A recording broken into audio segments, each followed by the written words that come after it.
Hey everybody, it is Green Eileen, and spring is right around the corner. It's starting this month, which I'm super excited about.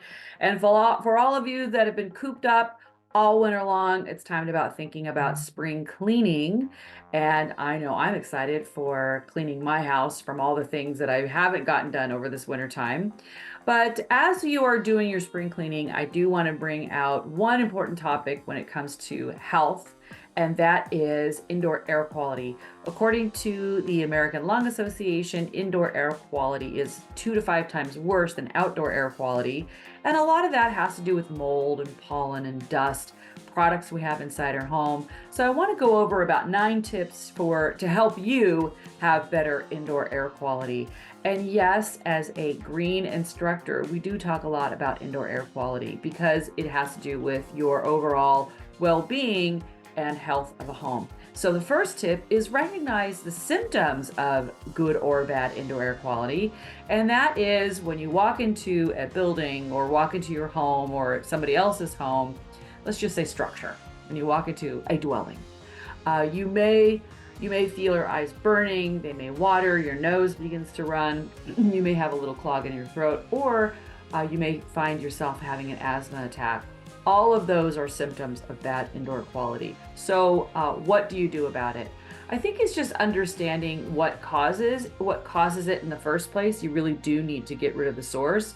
And the source are indoor pollutants such as pollen, dust, pet dander, but also products that we have in our house, like the new house smell or the new car smell of carpet and formaldehyde, resins, all those things that come with new car smells or paint smells, and those are called volatile organic compounds, which are not, you should not be inhaling that new car smell. That's actually not a good thing.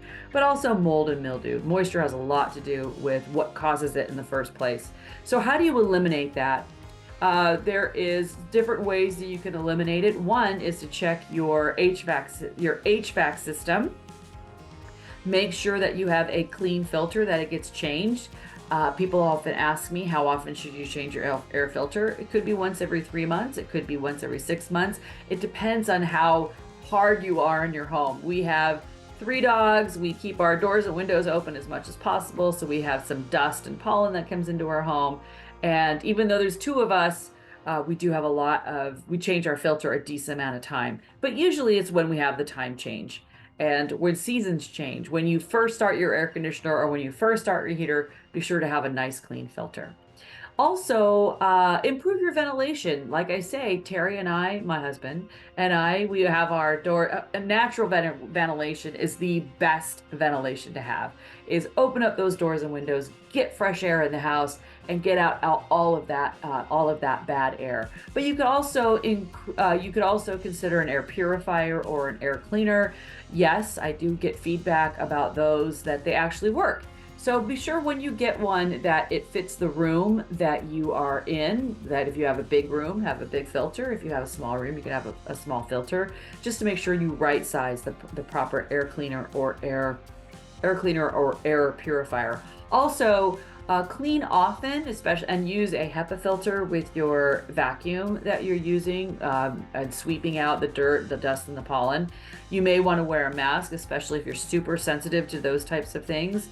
Wind season is allergy season, it seems like, or spring is allergy season because the trees and grasses that are blooming. So if you need to wear a mask, wear a mask. You know, no judgy, no judgy here. Also, it's really important to clean regularly. I'm sorry, to clean regularly. I've already went over that. Maybe I need to take my own advice. But control the mold. Control the mold, and that is moisture.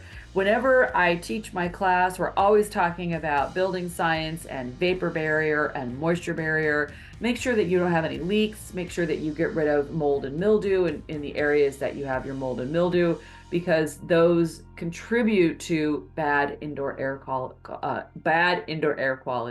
Finally, is doing more research about clean energy appliances. So anything that uses gas or has combustion has particulates in the air.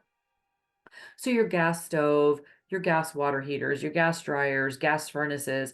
Those do have a certain degree of soot that comes out of them, or gas or emissions that come out of that. So consider modern technology like heat pump technology, ventless dryers, um, water heater, like heat pump water heaters. Those are all electric. They don't have as many pollutants and emissions as gas appliances do. So those are my tips and tricks for improving your indoor air quality. Next, I will probably talk about rebates. So if you're thinking about replacing the appliances, there are great rebates that are available, tax credits that are available. So I'm all about helping you find money and save money and have a healthier lifestyle. So I'm Green Eileen, trying to save the planet one real estate transaction at a time. And happy spring and happy spring cleaning.